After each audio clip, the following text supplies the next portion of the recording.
Hey everybody, and welcome to another MC Commute. My name is Zach, and I'm going to ride to work. Today's episode is brought to you by Aerostitch. Aerostitch has been making motorcycle clothing and accessories for decades now. They also crafted this sweet getup that I wear almost every day here in Southern California, as long as the weather's not too hot. So, for more information on Aerostitch, check out aerostitch.com. On today's commute, perhaps the ultimate commuter machine, Honda's NC700X. Not just an NC700X, actually NC700X DCT. We'll talk about what DCT means, what it does, while we ride to my office on this lovely bird chirping day here in Southern California. Okay, NC700X, go. Easy stuff out of the way first.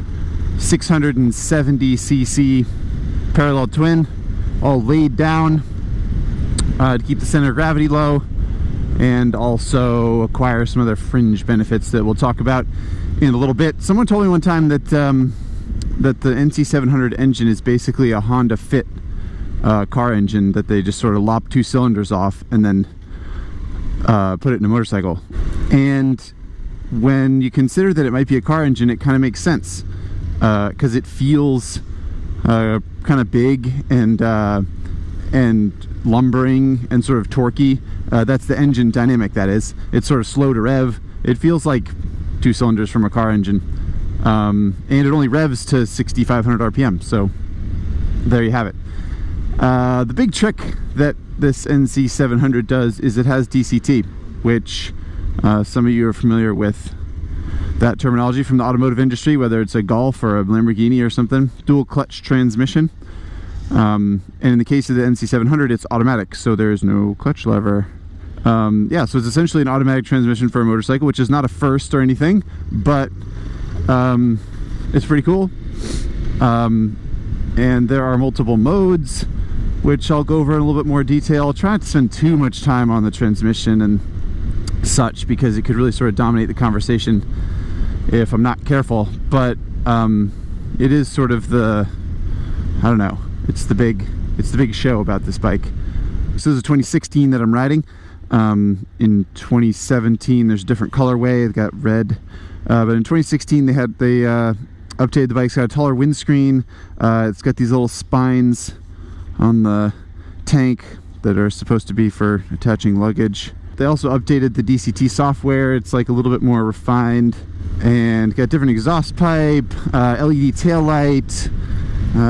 Geez, I'm forgetting some things I probably should talk about.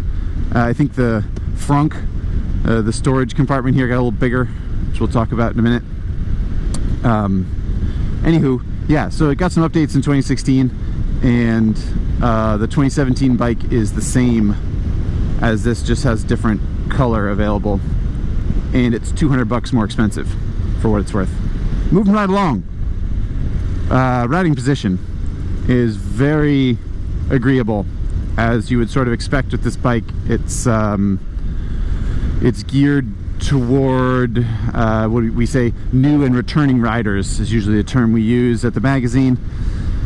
And yeah, it very much feels that way. It's very comfortable.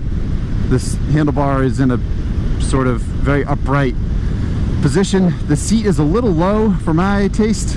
I'm 6'2", and I could stand for a taller seat, but I totally get that if you're a person of shorter stature or a person of lesser motorcycle experience, the low seat would be favorable. So that's totally understandable, and it's not uncomfortable, not even close. It's a very nice riding position. I likes it. It's ADV-esque, which is sort of what they're going for with the styling and whatnot of the NC700. I'm not sure they hit the styling right on the nose, frankly, but the riding position is darn good. Some of you might be noticing, you eagle-eyed viewers, or if you're viewing it on a huge screen, you might notice that I'm in 6th gear. And that's not my decision. That's the transmission's decision. And I'm in drive mode, D mode, which is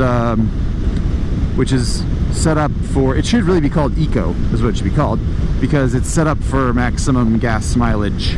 So it shifts to 6th gear like absolutely as soon as it can. Ooh, Guy was on a Tuono. Respect. There is also, if you tap this mode button, you get to sport mode. And if you're in sport mode, the shifting is a little bit more aggressive.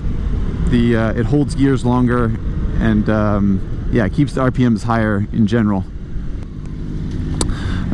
Yeah, so that's this little guy right here.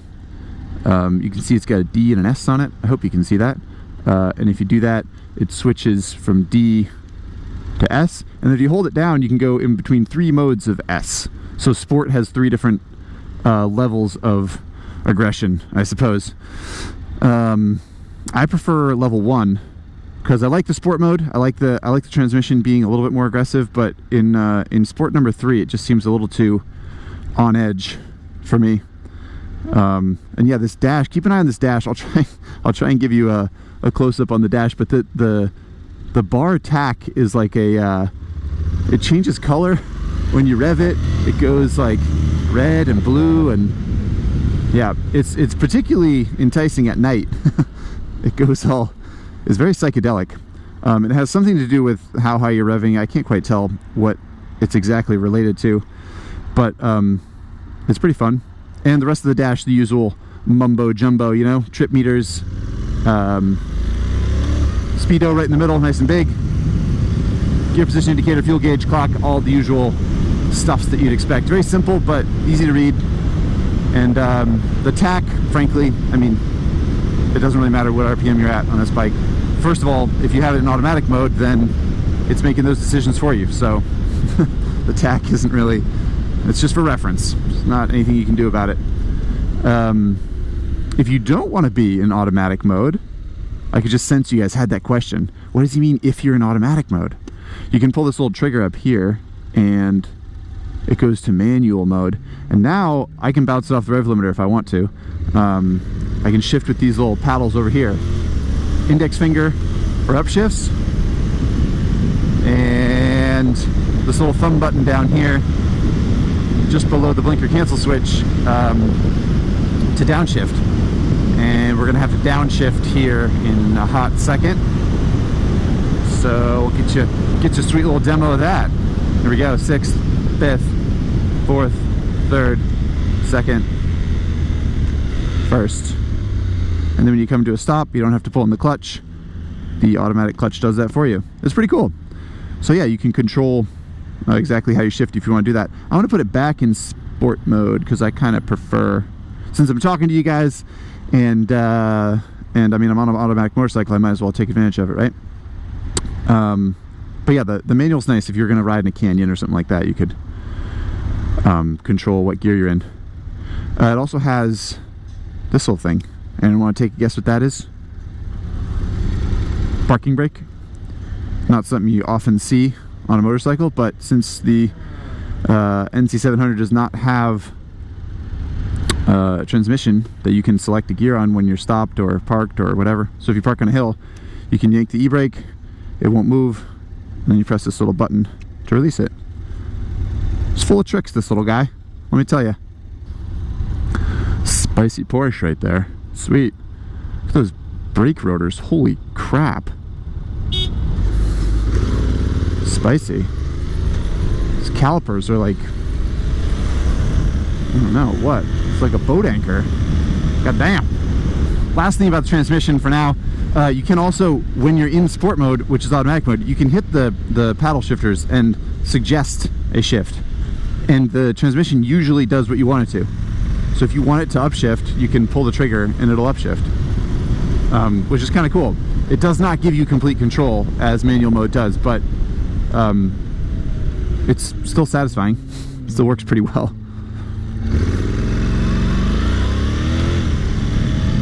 All right, wrap. Out onto the mighty 405. Usually there isn't this much traffic on a Friday. For some reason, people are motivated today. Another motorcyclist. Hey, another guy in an arrow stitch. Howdy, sir. Okay, going freeway speeds now. Just like at around town, this bike's real comfortable. No real complaints, if I'm honest. This taller windscreen's nice. It kind of takes the wind blast off my chest, basically. It does kind of put turbulent air around the bottom of my helmet. If it was my NC700X, I'd get a slightly taller windscreen or a slightly shorter one, but that's just me. In large part, the aero is quite good. Also, I didn't mention about the DCT that it does have a sort of dynamic programming, and the transmission will sort of read how you're riding. So if you're in the eco sort of drive mode, but you're riding real aggressively, it'll start to shift more aggressively because it can tell that you know, you're like opening the throttle more aggressively or braking more aggressively, which I think is pretty cool. I know I've talked a lot about that transmission, but it is, like I said, it's sort of the feature of this bike, and it's very polarizing. Some people like it, some people do not like it. It's very common for motorcyclists who have been riding for a long time to look down on the automatic transmission and think that it's silly and unnecessary, and just sort of dilutes the whole experience, which, you know, if that's your opinion, that's fine. The way I look at it is it's another option for someone on two wheels, and that's a good thing. Whether you have you know, no use of your left ankle and you can't shift and you want a bike that you don't have to shift with your left ankle, fine. Or if you're just a new rider, or yeah, you just otherwise feel intimidated by all the coordination that it takes to use a clutch and use your feet and whatever, then I like that this bike is an option. And if it gets more people riding motorcycles, then I am okay with it. I don't lust after it myself, but I do think the technology is really cool, and it's yeah, I think Honda deserves some credit for offering this to people. You guys probably, I know what you guys are thinking. You guys are thinking, can you back it in, Zach? Can you back it in? Can you back in the NC700X? Okay, here we go. No, you can't back it in. Jeez, come on. It's got ABS, first of all, and also you need a clutch lever to really make the backing in thing work. You need to be able to fan the clutch manually. It'd be cool if it had an automatic back it in mode, but it doesn't have that. Maybe in 2018, who knows? I think 2016 for a manual NC700 you can get it for about $7,500, and it's a $600 upcharge for the automatic transmission. So that's $8,100 for this bike. For 2017, it'll be the same $600 upcharge for the automatic transmission, but both models will be $200 more expensive. So it'll be $7,700 and $8,300, I think, if memory serves. Anyway, call it $8,000 for the NC700X, depending on your transmission choice. I think it's pretty darn cool. First of all, I like that that you have options with the transmission, and yeah, I don't know, it's a unique bike. Also, been waiting to show you guys this. Watch when you switch the key off. Can you see what the dash says? Ride red, bro. Why the NC700 says ride red, bro, when you shut it off, I'm not entirely sure. Yeah, that's right. I gotta show you the gas tank. I didn't have to fill up this morning because I was getting 70 miles to the gallon, so you rarely need to fill up the 3.7 gallon tank. But if you do, that's where you do it. And where the gas tank would normally be, you got this 22 liters of space, which fits a helmet, or I don't know, what other 22 liter things are there? Groceries, etc. Pretty cool, and darn useful, actually. Yeah, okay, so I guess just we gotta do the thing where we listen to the bike. Vroom daka daka daka. For what it is, it's got a pretty nifty exhaust note, I'd say. So yeah, you see these cylinders, how they're all laid down in the front? They're like almost horizontal, it looks like. So that creates all that space for the luggage here and the fuel tank under the seat. Yep. So there you have it. NC700X. Is there a better commuter? in the motorcycle market? Maybe not. I know some people would argue for that Kawasaki versus 650. That's a mighty good option. But the NC700 is, like I said, unique bike. Cool for what it is. I like it. Okay, that's it. That's all I got to say. Hope you guys are having a great Friday somewhere, or a great day in general. We'll see you next time. Peace.